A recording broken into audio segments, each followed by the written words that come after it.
Good afternoon. Let's try that one more time. Good afternoon. Good afternoon. And welcome to all of our guests here at North Carolina Agricultural and Technical State University. As you know, we have a very special program today, one that we've all been waiting for. So without further ado, please join me in welcoming to the stage the board chair of the North Carolina A&T Trustees, Kimberly Bullock Gatling. Chair Gatling.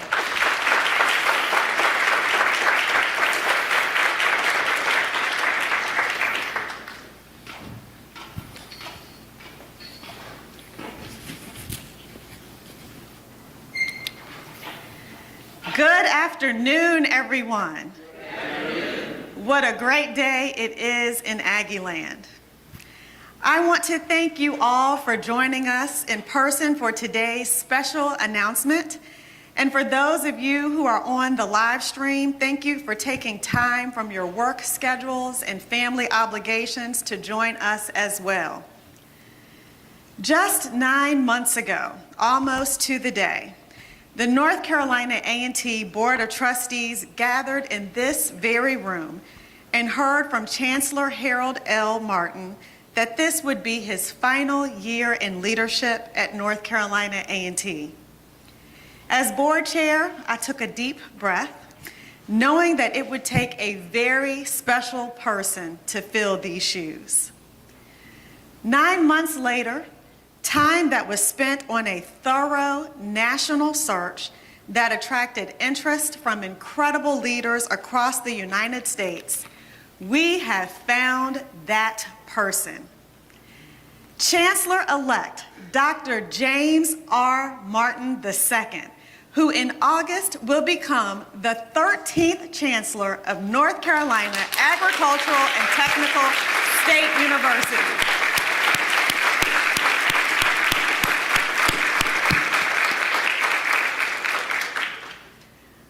To spend just a few moments telling you about the amazing Dr. Martin. He is an accomplished academic administrator and noted civil engineer who has led engineering and STEM initiatives at 3 large public R1 research universities, including Virginia Tech, Clemson, and Pitt. As a researcher, he built an international reputation for work in geotechnical earthquake and risk engineering. His cutting-edge research, much of it conducted in earthquake zones around the world, has had a major impact on national building codes and creating infrastructure and buildings that will last. That would be impressive enough, but that's not all, not by a long shot.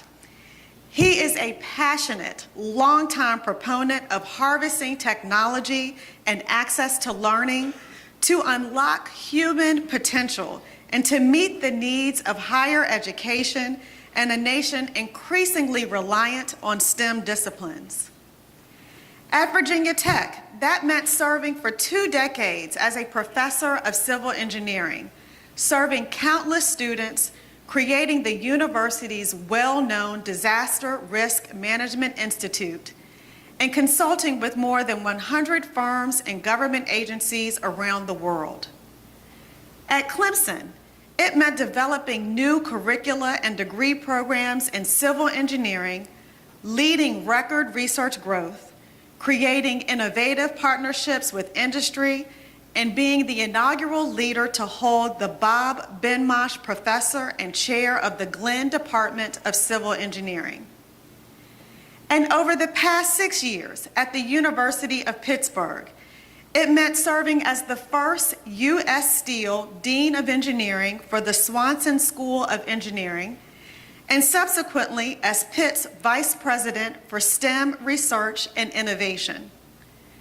In that latter role, he has served as a leader for a $1.3 billion university research portfolio, setting strategy and direction not just for research at Pitt's main campus, but its 4 regional campuses across Pennsylvania. Throughout his career, Dr. Martin has published more than 100 peer-reviewed papers and book chapters.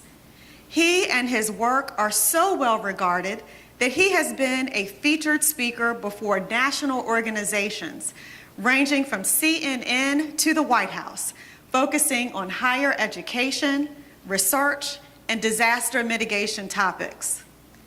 Closer to Aggieland, he has consulted with a wide range of firms and organizations across North Carolina, South Carolina, and Virginia, including with Duke Energy.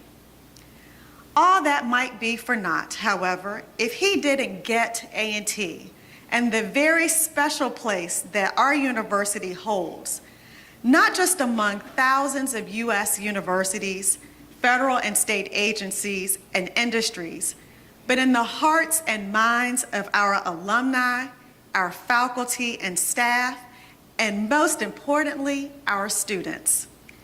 But let me assure you, Dr. Martin does indeed get it. He gets what we have built here. He recognizes the hallmarks of things that are built to endure, to thrive, to last. More than that, he knows what we stand for, where we've been, and where we are going. As a person of real achievement in exactly the spaces where A&T is moving, he gets it when we say A&T is always doing and never done. Ladies and gentlemen, please join me in extending a warm Aggie welcome to a man who in just 2 months will become the leader of our illustrious university, Chancellor-elect James R. Martin II. Thank you.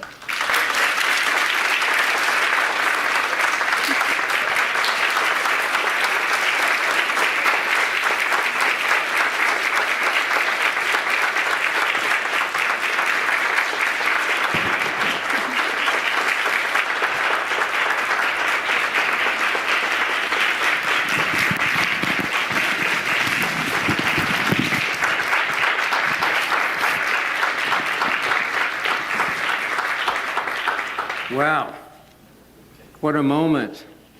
Good afternoon. What a moment. We have to say that with Aggie pride. What a moment. All right. Yeah, I tell you, this is such a delightful day. And I'm absolutely delighted to have been selected to serve as the next chancellor here of just a tremendous university. A university, our premier HBCU in this country, a university that is a shining star in the constellation of universities in North Carolina. This university that we love, this beloved university, North Carolina Agricultural and Technical State University. What a day. What a day. And to say I'm proud and grateful is an understatement, but I want to say to you that being at different universities and being in the business of higher education, there are 2 critical ingredients that really determine whether we realize the ultimate potential of universities. Well, first, we've got to have hardworking faculty and staff and students and the support and dedicated alumni and friends of the university and support from the region. Of course, we need all that. But there are 2 critical ingredients that really help us realize the ultimate potential of a university, especially in the context of the day. And 2 of those things are, one is governance, and the other is leadership. And when I'm talking about governance, the context in which I mean it here is the way we select our leaders. Now, the leaders have to be committed to be the best possible leaders they can be. And I make a commitment to you, that will be me. You will know you've selected the right person, no doubt about that. But I want to say something about the process that was involved, from my perspective, to get us here. The thorough vetting, the significant vetting, challenging, questioning, discussions, wide range of stakeholder engagements, the amount of integrity involved in this process. It was inspiring. So I want to start with expressing a debt of gratitude to those that were involved in this process, because that was important, the way we select our leaders. So first, I want to thank the members of the Search Advisory Committees, chaired by Trustee Hilder Penix-Racklin, and the Storbeck Search Firm, and especially for the careful thought and investment of time in vetting this great pool of national candidates to make sure we had a successful outcome, and to protect the anonymity of everyone involved. Next, I want to thank the university and community members that I had a chance to meet with and interface with. And regardless how this process will have turned out, I was so inspired and so engaged because I could feel that deep commitment to A&T. So I met with students, I met with faculty, I met with very talented professional staff, I met with alumni, I met with community members. They all let you know this is a special place. So I was really inspired by that. I want to thank all of the ones that I met with. I particularly want to thank the chair of the Board of Trustees, Kimberly Gatling. She has been so informative and so generous. So thank you throughout this process. Your attention to detail, your focus, the conversations we have. Thank you for the professionalism and everything that you've done. And I'm enormously thankful. I watched some of the video feed for the UNC System President, Peter Hans, and the Board of Governors for all of their attentive consideration and for their vote of confidence in me. And it was made clear to me by everyone I met with, but particularly as we had discussions with the board, that expectations are high. Expectations are high. Good. That's what we like. This place is about excellence. Because they know, and we all know, that only the best will do for this university, for NC-A&T. Only the best will do. And you can bet I am committed to not only meeting those expectations, but exceeding those expectations. That accountability starts with me. We're about excellence. That fits well. I'm about excellence too. Okay, and we're going to keep our foot on the gas, right? And I also want to thank Chancellor Martin, Harold Martin, for the excellent support and friendship that you've extended, especially as the board vote got nearer, and just what you've meant and the way that you've gone about your business. Every conversation we had started with the same thing: excellence. We're going to focus on excellence and outcomes.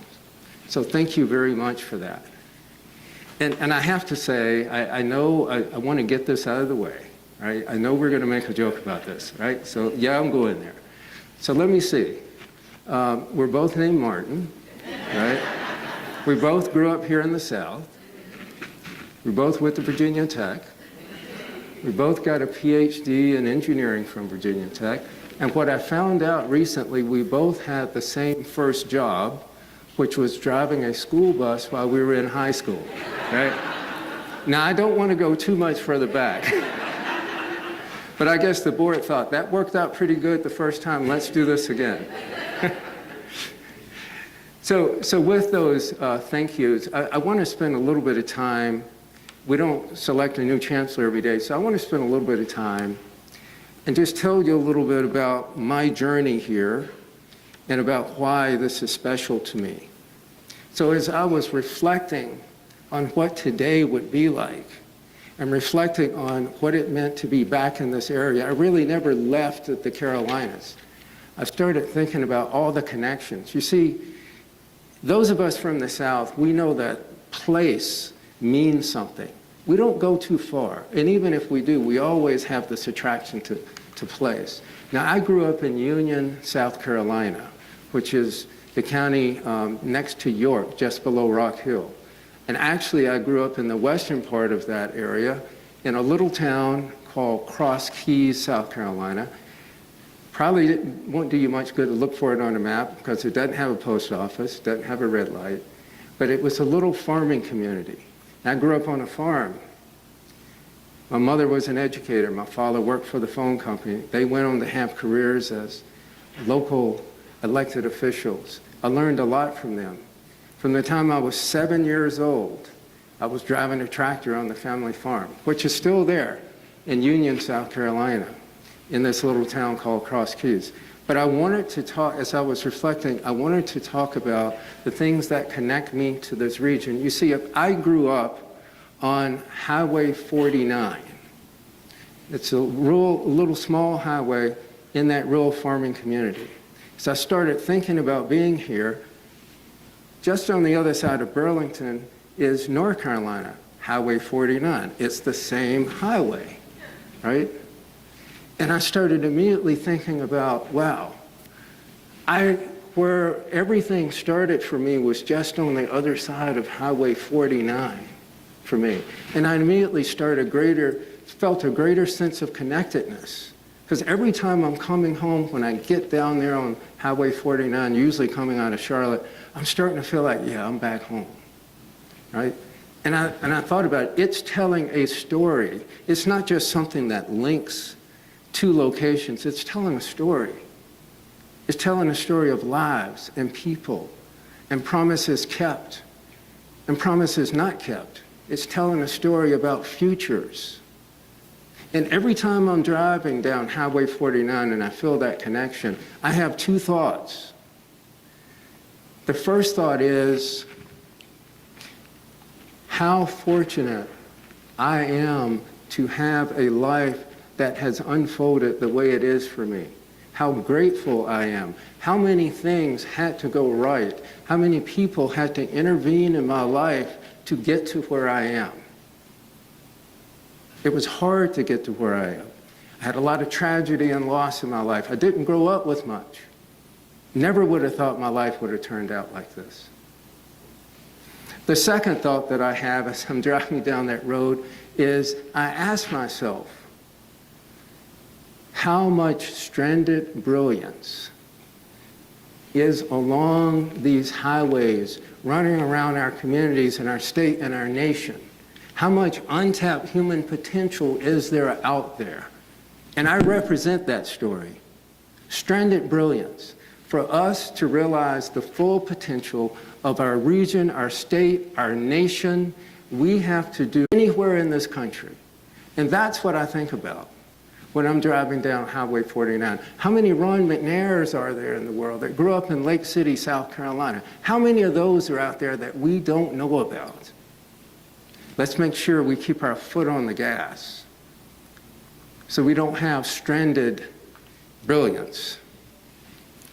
So with that, there are three pillars that really inform me and my mission in higher education and why I'm so excited about being here. So I want to talk to you about purpose, I want to talk to you about place, and I want to talk to you about this period. So first, my purpose, and I just told you something about my journey. The reason why I'm in higher education, what motivates me, is that higher education serves as a platform for upward social mobility in people's lives. And not just in society. Getting a degree in engineering for me, allowed me to transform not only my life, but I was able to transform my entire family and the folks I interacted with and neighborhoods. Look at what I'm doing now. It was because of the transformative power of higher education. That's what it means. And the other thing that I realize that's really important about that, and I want to share with all of you, because it is what informs my personal story. You see, early on, I started to understand, because of what was instilled to me, the importance of learning. Learning is a lifestyle. It is not an event. When it comes to learning, we should all be doing, always doing, never done. And I want to tell you where that came from and where I started to make that connection for me. And what it means is, if you really want to change a life, if you want to change a household, if you want to change a community, change its relationship to learning, and you will change it, and it will stay changed. That's how you do it. Where I started to make that connection was when I was a young kid, and I'm not all that old, still feel like I'm sort of a young man here. It's just a hairstyle. But when I was growing up in South Carolina, schools were not integrated. And it took a while, at least in my area. And I went to a segregated school my first year. So schools didn't integrate until my second grade year. And so as I was going to school my second grade year, I remember the first day when I got home from school, my parents asked me, how was school? How was your day? What did you learn? And I had to explain. If I couldn't explain everything in detail that I saw and learned, they were pretty upset with me. But here's the thing. They asked, where did you sit? I said, well, what do you mean? I just got a seat. I was somewhere in the middle. My mother said, no. Every classroom you go into, it doesn't matter if you have to get there 20 minutes early. I will take you to school early. You sit in the front row. I don't want you sitting in the back. You belong here, and you're not here to be distracted. You're not here to play around, because you got to understand, you don't have a plan B. You're going to have to focus on learning. You're going to need to sit in the front row. And so every single day they would ask me, did you sit in the front row? Did you sit in the front row? Yes, I sat in the front row. And my folks, they meant so much to me, and they did so many for others. And I know they're looking down today, and they're so proud. And I just want to say to my folks, I listened to you, and today your son is sitting in the front row, just like what you told me. Yeah.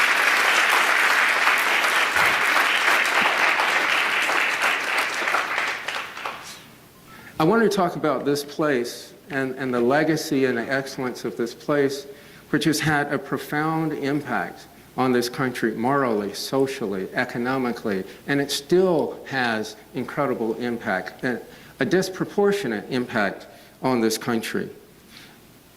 North Carolina A&T started as an institution in 1891, started as an institution of access.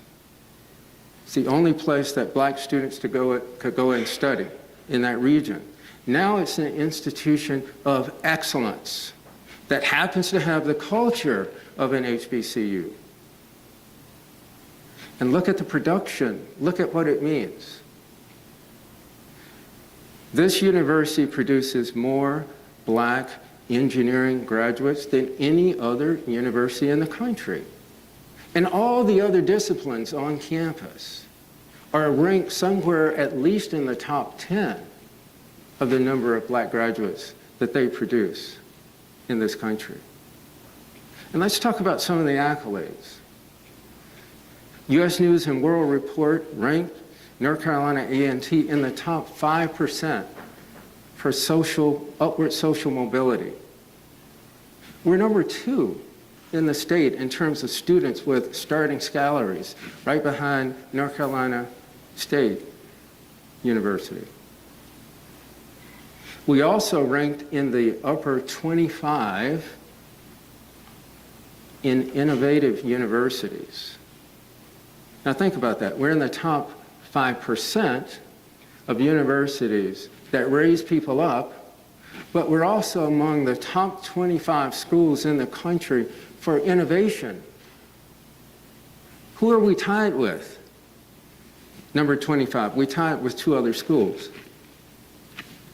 Well, a small school out west in California that you probably never heard of that shares the same colors, called UCLA. That's one of those. And the other school was Virginia Tech. Right? That's who we tie it with in terms of innovation. Think about that combination. I don't know any other schools in this country that have that unique impact. There's something special in our DNA. And oh, should I say, this is also the most affordable doctoral research university in the entire country.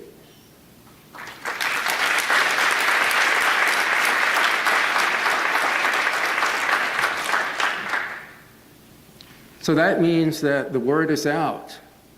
The word is out. The Chronicle of Higher Education said that between 2011 and 2021, this was the fastest growing doctoral research university in terms of applicants. Let me give you some numbers. In 2014, there were 12,000 applicants to study here at North Carolina A&T. This past fall, there were 42,000 applicants to study here.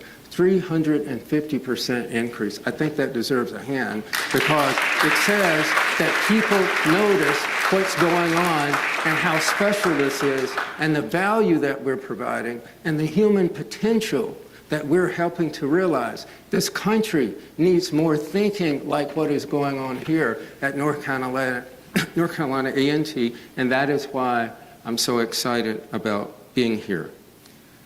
Huge impact in our state and huge impact in our country. And before I finish talking about how special this place is, I want to talk about HBCU culture and what it means to me. You see, when I went to school, I had one opportunity to go to school. I went to the Citadel, and I was so fortunate to earn an academic scholarship to go to the Citadel. But that was my only shot. And I have a classmate that was at the Citadel now that I recognize. We know how difficult that environment was. I only had one shot at it. I had those 4 years at the Citadel, and my parents said, this is it. We can't afford anything else. Now, fortunately, again, I had a scholarship, and I remember as we were pulling up to the Citadel in a station wagon, my father turned around, he said, well, son, you know, this is going to be very challenging for you in many, many different ways, because you have to think about what year this was. And he said, you know, if they really treat you too bad, you can come back home and we'll still love you. And my mother turned around and said, oh, no, you can't. Oh, no, you can't. No, this is your decision to go here. This is your one shot, and you're going to get it done. I don't care how tough it is. Don't make a phone call because we're not coming to get you. Now, she was serious. And frankly, the Citadel was kind of easy based on the way I grew up with my parents. But my point is that I had one way out. Like many of our students here, we have to make it. The other part that I want to say is that throughout my career, from the time I was a student and now as a professional, I've always had to swim upstream culturally. I was always having to work in an environment where the culture was different than I was. I had to work hard to adapt to the culture.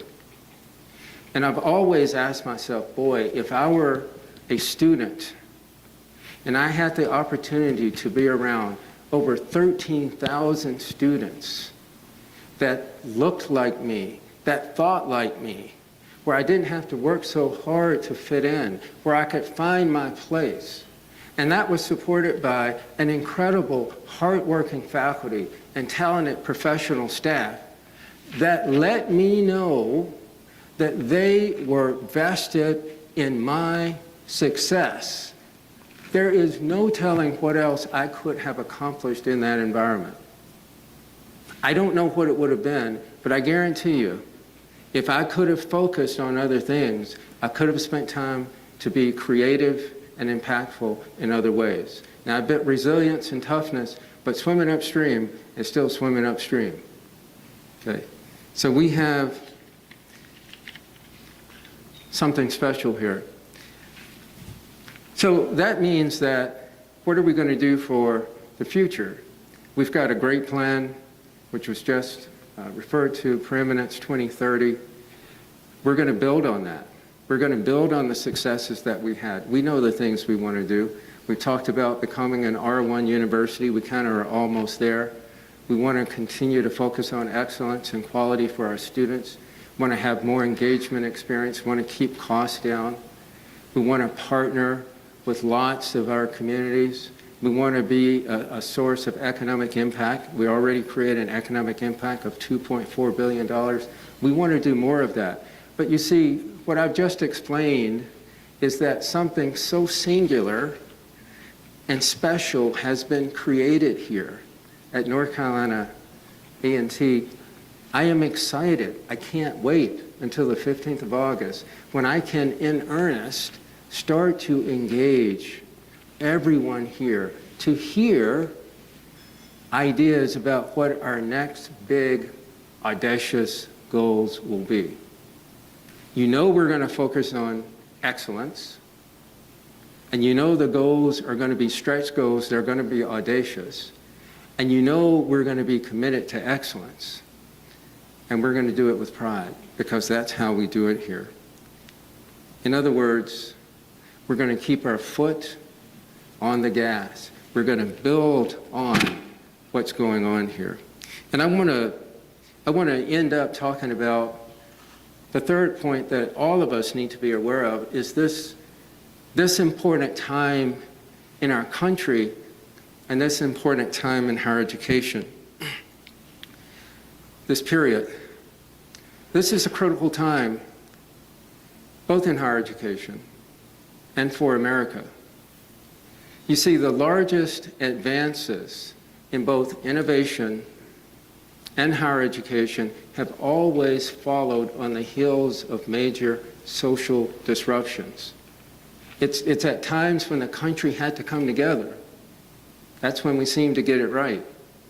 So the first period, I want to tell you about three periods. The first period was after the Civil War. We had to bring this country together to pull it together from the ravages of war. We had to meet the challenges of the industrial age, which was just beginning in this country, right? How did we do that? We increased access to education, and we developed, we invested in advanced technology areas of that time, which was A&M. So we increased access to education by developing land-grant universities, especially in the South and the Midwest. And we were in the second tranche of those in 1891. Those started in the 1860s. So by increasing access to education and by having others that were formerly slaves emancipated and participating in our economy, what happened? The economy grew like crazy.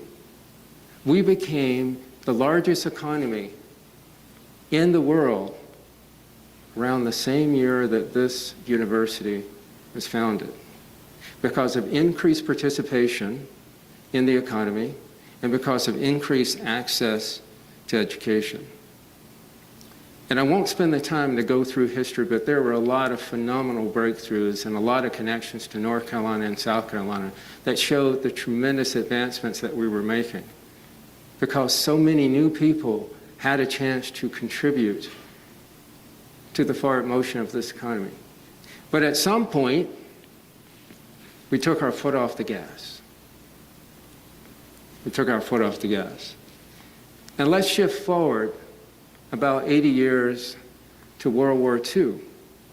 Again, we had to meet a crisis, a global crisis with a global conflict. We were fighting wars in Europe, wars in the Pacific. And following that, we had increasing tensions with the Soviets. How did we meet those challenges? Increased access to education and investing in high technology eras then. That's what we did. You see, in the 10 years, the decade following World War II, more than 10 million veterans got access to some form of secondary education because of the GI Bill. We had 20 million women that entered the workforce from 1950 to 1980. In 1957, we had Sputnik, that satellite from the Soviet Union flying around. Why did that scare the heck out of everybody in this country? Because the Soviets had a nuclear capability. And if they were in space first, the idea was, wow, they might deliver some of that here before we are. So that was, how did we respond to that? In 1958, we developed the National Defense Education Act, which is the precursor to our student loan program. Because we said we need a lot more people that can work in these high technology areas. So we increased access to education. Not everybody had the same access. We took our foot off the gas. We became a superpower, but at some point along the way, we took our foot off the gas. So now we're about 80 years past World War II, and this is another critical time period for all of us. But something is different about this period. In those other previous periods, we were moving ahead and advancing from other nations. Now, in this period, other people are catching up to us. Countries like China. And there are two ironies that we need to keep in mind as we think about our responsibility for right now, the urgency of this moment. There are two responsibilities and two ironies. The first irony is what was our biggest advantage, which was our multifaceted diversity, demographic diversity, geographic diversity, people coming from all over the world participating in a free market. At some point, that, in those previous two periods, that became a weakness because we took our foot off the gas. But that was part of the secret sauce. The second irony, others that are catching up to us now are catching up to us by executing the American playbook that we invented. By investing in higher education, having the best universities, having more people with opportunity, investing in those growing areas. So we can't afford to take our foot off the gas. We can't afford to take our foot off the gas as a nation. We can't afford to take our foot off the gas here at North Carolina A&T. So as we think about building the bright future that we deserve, and we deserve the very best, I want you to know we're going to have our foot on the gas, and we're going to continue accelerating. So thank you, and I am thrilled to be here with Aggie Pride. Aggie Pride.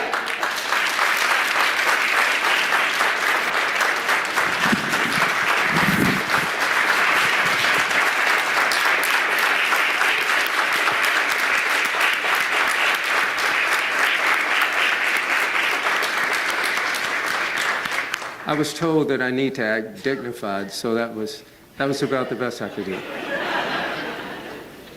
Thank you, Dr. Martin. We're going to take a few moments here to take some questions from media who are in the middle of the room here. Who would like to start? Alan? While I'm standing. I'm Alan Johnson with the News and Record. Yes. And one of the things that is happening right now throughout higher education is a period of demographic change. Sure. Where the pool is becoming smaller. Yes. Competition is becoming more intense for students. How do you see A&T fitting into that and coping with that challenge? I see us thriving. I see us doing well.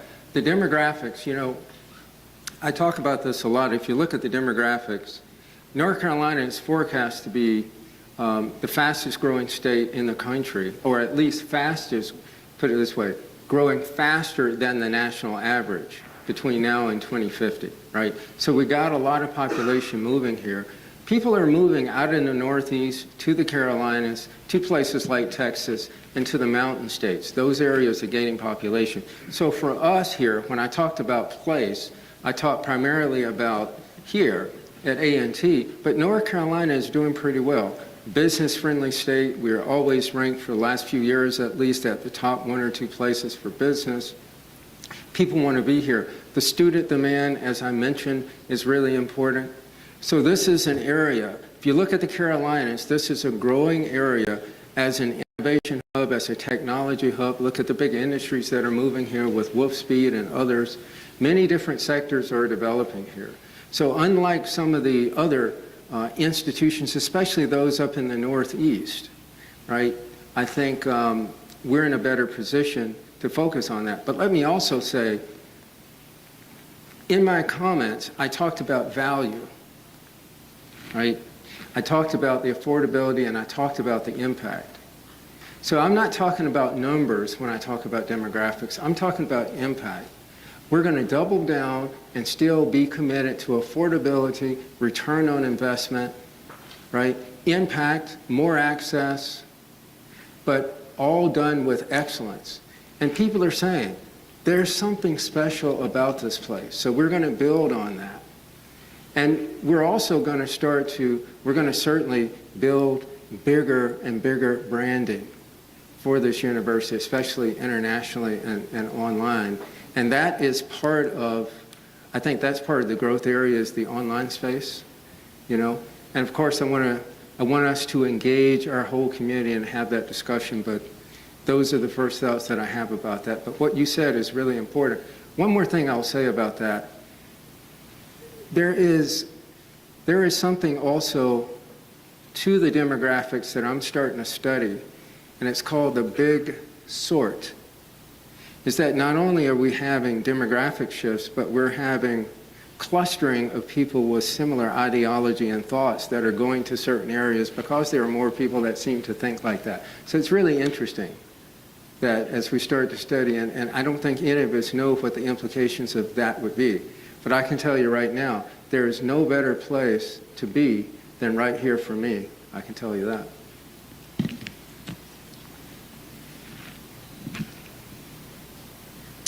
Lloyd Whittington, Trade Business Journal. What position do you expect to take on the reversal of historical funding inequities?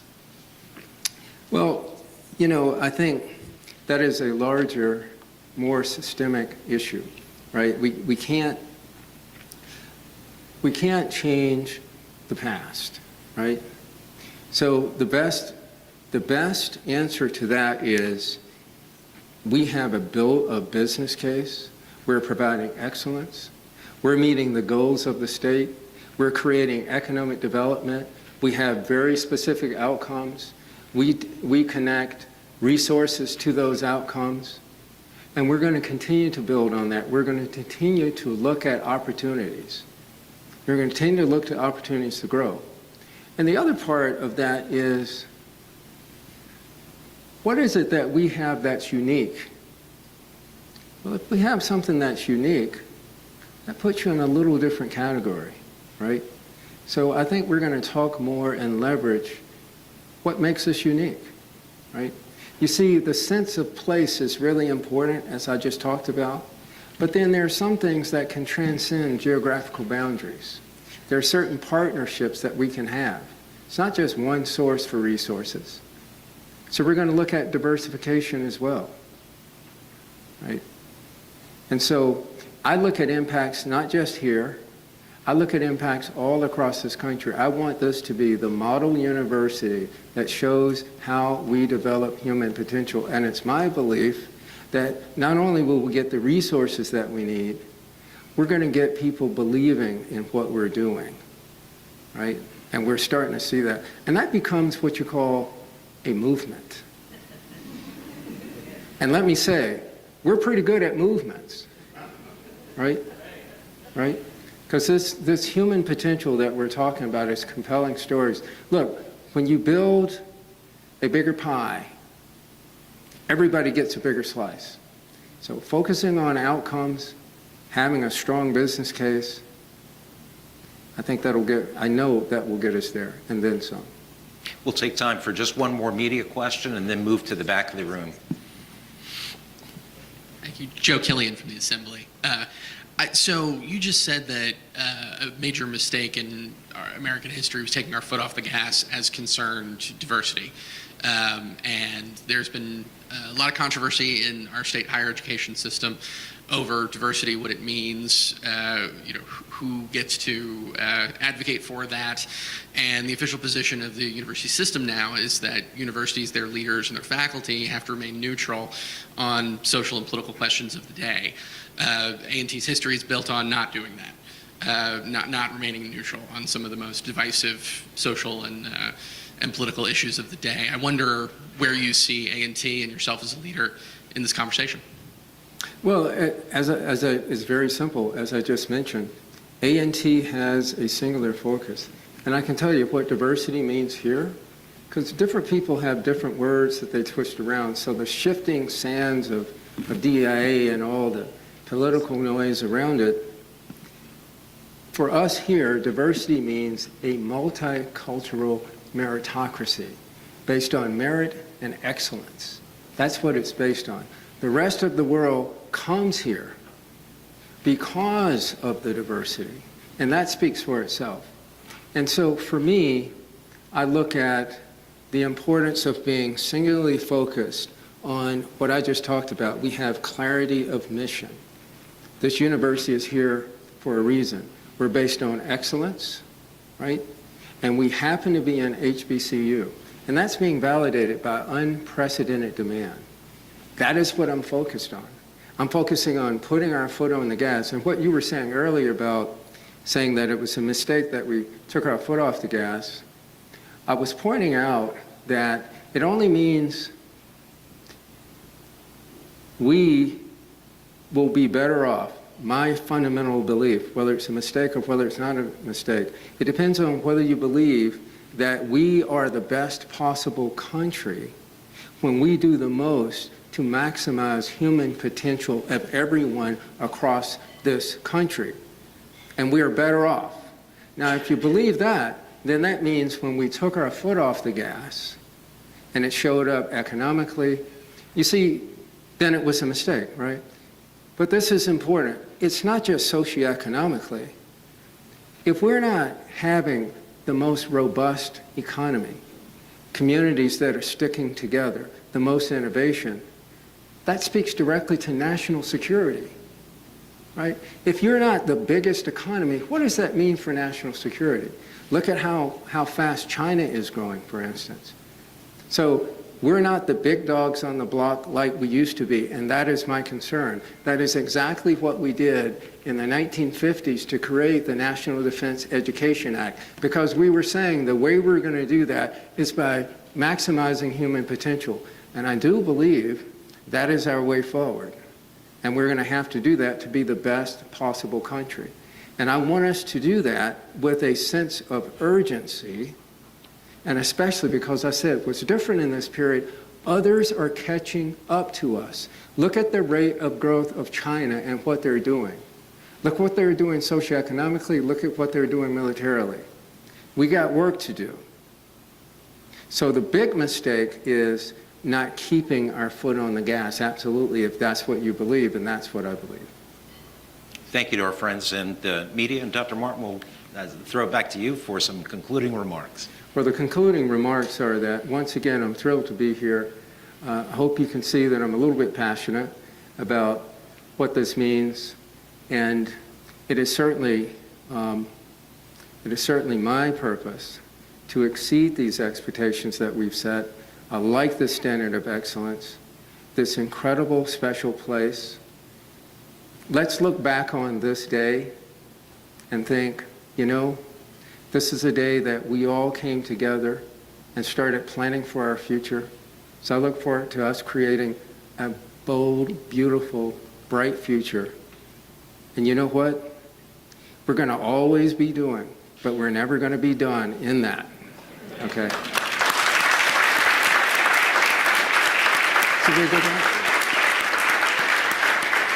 So I think there is a reception in the back. I've been told what to do all day, so.